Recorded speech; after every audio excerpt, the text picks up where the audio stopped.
Alright, so we just finished the second episode of the Castlevania Netflix series, and this time we saw Trevor Belmont. Like, there was more of a focus on him and his character. Episode 2. Trevor fucking Belmont. Trevor fucking Belmont, Trevor exactly. Belmont. Played by Richard Armitage, who was Thor and Oakenshield from the Hobbit trilogy. I thought he was pretty good. Yeah. Interesting to see a drunk Belmont. Like, the portrayal of, like, someone who's, like, doesn't get slurred his words throughout pretty much half the episode. This was a really good introduction to our main character finally. Like the first episode was Dracula's episode. Here is Dracula's episode. Here is our hero and his place in the world. Mm. I'm really liking it. I'm really liking the characterization that they're doing because you know what, we touched a bit about him in our episode 1 what our thoughts were, and I mean we were right. It's just like his. He really called it on that one with like the church, just the relationship of the church and the Belmont family. They banished him, and he's bitter about it. It's just like this is what his family was put on Earth to do, was like to fight evil and protect people. From this day forth, the Belmont clan will hunt the night. You sure that from this night on, the Belmont clan will hunt the beer? Because that's all he wants to do the whole episode is just get drunk, because he's just like, you know what, fuck the rest of you. You know, and I mean, we got that really, really funny barroom brawl where he's just drunk. And it's actually here that we start seeing a lot more humor. Yeah. And the first episode didn't have the much first one at. had some things that I kind of chuckled at, but this one has some like legitimate humor in it. Yeah, most of it comes from Trevor. The way he reacts to these situations. Yeah, and it's funny because it works. Like I was like, this is a whole grim. Like he comes into this town, this big city, and like there are dead bodies strewn everywhere, and it's just like the people's entrails hanging from rafters and shit, and it's just like. He just has this dark sense of humor that's so funny to me. And, like, things happen to him. And he says things. Like, he gets kicked in the nuts. And he's just like... Would you please leave my testicles alone?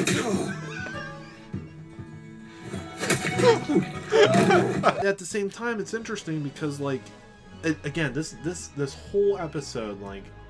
There was a lacking of, like... the Castlevania, like, you know, here are some monsters and there's the castle. Yeah, like, the most monsters we saw was them holding the baby in the mouth, and I'm just like, oh my god, like this gets like Game of Thrones gruesome.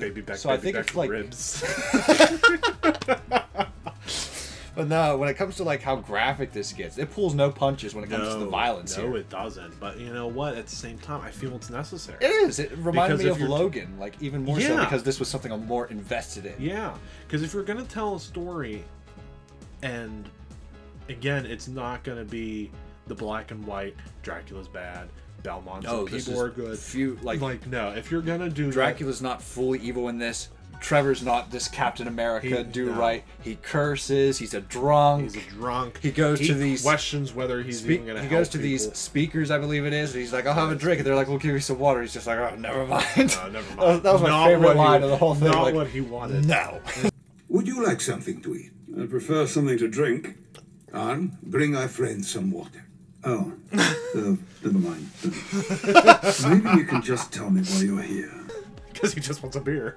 That's just like he wants. Just this world-weary, bitter man, and yet you have these moments. It's just like he's still clearly the vampire hunting hero. That you expect out of this. Like I really, really like. There's a scene where he's deep down he wants to do good. He just knows that the church is holding him back and. He's not going to get the appreciation as much as he wants. Well, you know what? It's not just the church, because he has this line, and this kind of goes back to again what we were talking about with the first episode. Okay. You know, this dichotomy, and he hasn't even met Dracula yet. But no, he has this dichotomy between the two of them, like the way they view the world, because Dracula, he doesn't like people to begin with because they ostracize him. Yeah. And, you know, there's that scene when he's talking to the woman after he finds his wife's home burned down. And she's like, she was good and da-da-da-da-da, but they're burning her at the stake.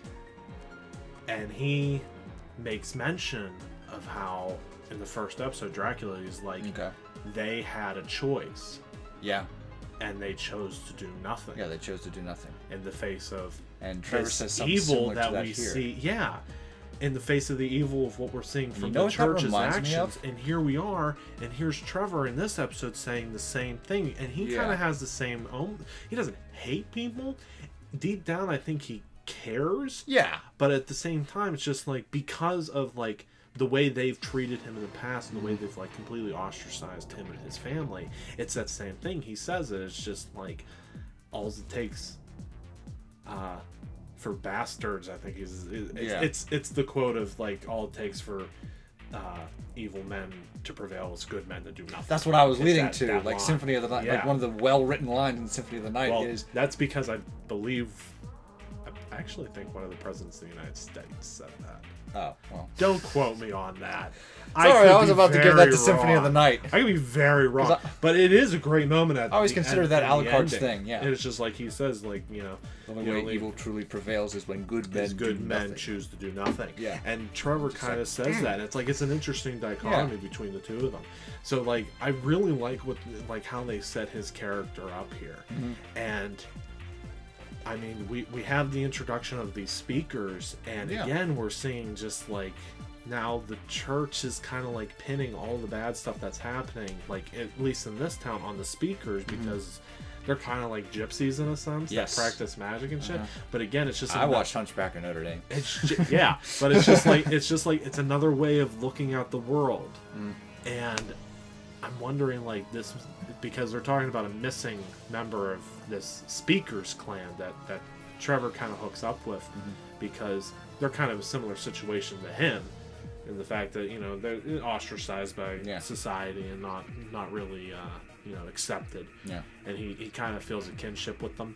I'm wondering, is the missing one Sypha? That's my guess. Is it going to be Sypha? That's what I'm guessing, because she has a similar that similar like robe thing going on. So that's my guess. So let's see. But one thing I want to touch on before we wrap up is, what do you think of the action? Because I think the whip having such precise shots, like every time he whips out that out that whip. That's good. It's quick, but it's like a expert. It's like Clint Eastwood in a western. Oh yeah. Every time he takes it out, he knows what he's hitting. He knows what he's hitting, and he makes a joke of it, like, "Oh, I was just trying to get the rod out of your hand," and it's like he so clearly took this guy's finger off on purpose. Like he straight up like, whoosh, and this guy's finger goes flying. Like later on, he's like, "I made the mistake. They lived. And he whipped this guy's eyeball out. Like, and it's just dangling there. It's just like, that's not a mistake. That's precision. Exactly. It's nice how precise the whip is, because like you'd figure like it's gonna be something like Lords of Shadow words all over the place, all these whips, but it's quick. He does like one or two swipes, and he knows what he's hitting. And one of my and he's favorite drunk. things, and no, because if you listen, one of my favorite lines out of the episode is like, "I'm out of practice, but I'm deadly sober." Oh, okay. I must have missed that one. I'm out of practice, but I'm deadly sober. It's right as he comes out of it, and the priest that has the thief's knife, which is also kind of interesting that they threw that in, because I'm wondering if like all of these like strong arming priests, because he keeps mentioning the bishop that's now in town. I'm wondering if that's one. I'm wondering if that's the bishop who burned Lisa in the first episode. Oh, okay. If he's now set up in this town, and I'm wondering if like the priest that he has that's like strong arming the town. Yeah. I'm wondering if they're actually priests or not. Because he makes a very... What do you think they are then? I just think maybe they're just like people that he hired, like mercenaries. Because he even says like a thief. Assassins. He's like, oh, a thief's dagger. That's an odd thing for a priest to have. Yeah. I wonder if that's... So the bishop's playing dirty. Okay. Yeah. Okay, so now that we've seen 2 episodes, do you still think you'd only recommend this to Castlevania fans? No, I think this is something now that a bit of a wider audience could definitely. If you're into Game of Thrones, I think you could find relation to this. Yeah, it feels like the deep it feels like a different kind of it feels like a different kind of Game of Thrones in the fact that it doesn't have 10 million fucking characters. Well, yeah. But, I mean, like, I just strong characterization. You know, we're now that we have our introduction to our main character, Like things are progressing. It's intense, and like Game of Thrones, this fantasy world is not afraid to show you how bad it is. Yeah, how bad it can get. And I feel like now that we know our main character and we know kind of where his place is in the world, like, and again, this is kind of going back to that pacing thing. I really do think this is just that. Yeah, this is a very condensed because movie. this is very obviously just like the start of this episode and the ending of the last one very clearly were the same scene. Yeah, they were. Like if it was a continuation. Thank God this is on Netflix because you can binge it and not like have to do that week-long wait. The fact that like with the pacing of this and the way it's set up is just like, and again here just like the episode ends with him leaving to go into the catacombs to possibly go find Sypha. And you know, since Grant's not in this, so we're taking the down route. We're taking the down route. We're not seeing Grant this time. But it's just like, and they kind of mentioned the sleeping warrior thing. I'm thinking Alucard. Alucard. Yeah. Like, that's gonna be episode 4. Yeah, 3's gonna be Sypha, 4's gonna be Alucard. Yeah. We'll see. But it's just like, it's one of those things. Just like, but going back to what I was saying, like the way the episode ends, like where it ends, it's like. Yeah, on one hand, it's just like now he's going on to do the next thing, so this is a good place to end the episode. But it's just like the way it's edited and the way it finishes, it doesn't feel like the end of an episode. This honestly feels like they had a 2-hour-long thing and they realized that, you know what, this will probably play better on Netflix if we split it into 4. Yep. I honestly feel that that's what's going on here. But even then, I'm really digging it, and I would suggest it now to not just Castlevania fans, but more so. Like more of so everybody, if you want more video game adaptations on Netflix, watch the show. Watch this shit. It's really good. I mean, I can't believe I'm saying this, but like the producer, Adi Shankar, like it's weird that like all this got announced in a day. Like it's like Castlevania Season 1 gets released, then they announced they're doing Season 2, they announced that it's 8 episodes long, and then, oh, by the way, also on Netflix, Adi Shankar is going to be doing an Assassin's Creed animated series. Ooh, okay, well, we know how the movie did. No, I don't actually. It didn't do well. Oh, okay. But it's just like, it's one of those things. Warcraft just like, didn't do well, Ratchet and Clank didn't do well. I was actually looking forward to Ratchet and Clank, but people were like, stop. I'm like, okay, I won't. It's just one of those things. Wait for a DVD. Like, to see how well he has done with this makes me kind of like, maybe I'll check out Assassin's Creed. Well, it's nice that someone like actually knows the source material for a damn change for that. Like, it's been what we wanted for video games for a while that they finally got with comic books. And I'm like, where's video games push? And I'm like, this is just a spark. This is in the right direction. This is a very good spark because Castlevania is a wonderful template for it, and I feel that they're filling it well, because again, we even said it's just like we've had 3 good Castlevania movies that aren't called Castlevania. Yeah, exactly. And it's interesting. It's interesting because up until now, like in terms of like good video game adaptations in other media, I hate to say it, but it's just like, now granted, I haven't seen Warcraft and I haven't seen Assassin's Creed, so I can't judge them on the quality, but just based off performance and what other people have said, it's not been very good. When the best in video game adaptations is the Resident Evil film franchise. Just the first one for me. Like, but still, just like, but still, all right. Financially and I can't even say critically because they're critically not well received, but people go see them. People see them. They're like Transformers. But it's like, all right, no, I'm not gonna. Don't bash them that bad. They're not that bad.